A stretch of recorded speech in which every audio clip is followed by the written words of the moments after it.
आतमधली shooting केली. मला सांगितलं त्याच्यामध्ये काही आक्षेपार्ह नाही. मीला गाडीला नंबर प्लेट नाहीये. 10 नंतर म्हणजे 10 PM नंतर ही गाडी पकडली गेलेली आहे, जेव्हा तो सायलेंट झोन असतो. त्याच्यामध्ये कोणी प्रचारासाठी बाहेर पडायचं नसतं. विदाउट नंबर प्लेट एक गाडी 10 दिवसापासून 5 दिवसापासून मालवणमध्ये फिरते, पण त्यांना ते आक्षेपार्ह वाटलं नाही. तो एका आरोपीला बाहेर पळवण्यासाठी आला होता, त्यांना ते आक्षेपार्ह वाटलं नाही. आम्ही न्यायाचा जो काय निवारा आहे तो कोणाकडे मागणार आहोत? तुमच्याकडेच. जर हे अधिकारी असेच आम्हाला उत्तरं देत बसली, मी तुम्हाला सांगतो मॅडम, त्या अहवालामध्ये काय असेल? क्लीन चिट आहे ती. ह्या साहेबांनी जे अहवाल दिले असणार ना, त्यांना क्लीन चिट दिली असणार. मी तुम्हाला न वाचता तुम्हाला सांगतो. मी बघा, मला कोर्टात जायची इच्छा नाही, पण मला आता जावं लागणार.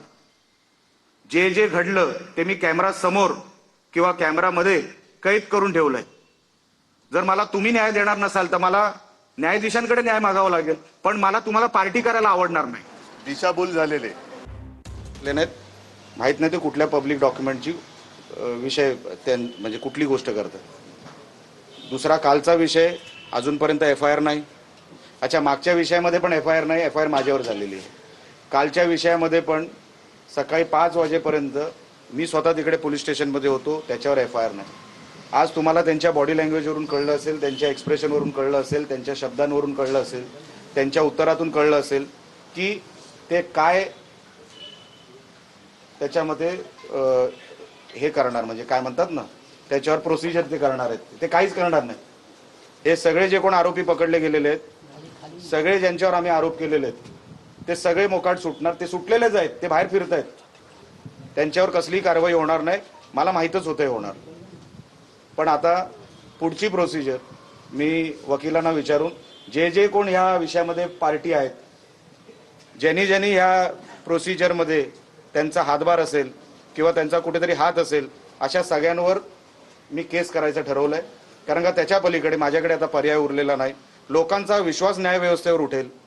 हे जर उघड असे पैसे घेऊन रात्री बेरात्री हा पैशांचा नागडानाच जर करणार असतील इकडे महाराष्ट्रामध्ये आणि मालवणमध्ये खास करून, तर हा कुठेतरी थांबला पाहिजे. त्याच्यासाठी वकिलांशी बोलून योग्य ते पाऊल जे काय असेल ते मी लवकरात लवकर उचलण्याचं ठरवलंय.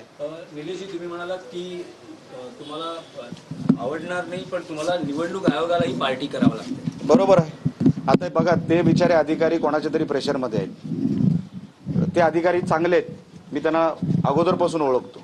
ते आमच्या जिल्ह्यामधलेच अधिकारी आहेत. पण आता नाईलाजाने त्यांच्यावर केस होणार. त्यांनी प्रेशरमध्ये येऊन जे काय केलं, ते अधिकारी म्हणून जे शपथ घेतात त्या पदाला साजेशीर ते वागलेले नाहीत. म्हणून त्यांना पार्टी तर करावं लागेल. प्रत्येकाला पार्टी करावं लागेल, नुसते एक अधिकारी नाही. ज्यांचा हात या कारवाईमध्ये लागलेला आहे, मग ते पोलीस डिपार्टमेंटचे असतील किंवा निवडणूक अधिकारी असतील, त्यांचा प्रत्येकाचा जिथे जिथे मला वाटलं की यांची इन्व्हॉल्वमेंट असेल किंवा इन्व्हॉल्वमेंट आहे, जे कॅमेरामध्ये टपले आहेत किंवा कॅमेरामध्ये आलेले आहेत, त्यांची सगळ्यांवर कारवाई होणार आणि मी त्यांच्यावरती केस फाईल करणार. काल रात्रीची जी घटना घडली त्यामध्ये एक बाबा परब यांच्यावर गुन्हा दाखल झाला 171 कलमांत. कोण विचारतो त्या गुन्ह्याला? 171 म्हणजे असं तुला सोडून देतो आम्ही, जा बाबा तू अजून पैसे वाढ, दारू पी, बिअर बार उघड, अजून पैशाचा नागडा नाच कर, तुला आम्ही सोडून दिलेलं आहे. हे काय कलम झाली? अहो, तुम्ही एका लोकप्रतिनिधीवर नको नको ती कलम लावता आणि असे बिअर बार चालवणारे, डान्स बार चालवणाऱ्यांवर तुम्ही हे अशा केसेस टाकतात की त्याला माहिती होतं, कलम ऐकल्यावरच हसला असेल, तो स्वतः हसला असेल. तर शिर्डीमध्ये महिलेच्या नावाने बोगस मतदान झाल्याचा आरोप करण्यात आलेला आहे.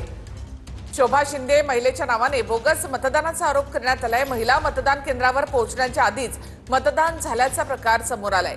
ठाकरेंच्या सेनेचे खासदार भाऊसाहेब वागचौरे यांच्याकडनं याच्या चौकशीची मागणी करण्यात आली आहे. निवडणूक निर्णय अधिकाऱ्यांकडे चौकशीची मागणी करण्यात आली आहे.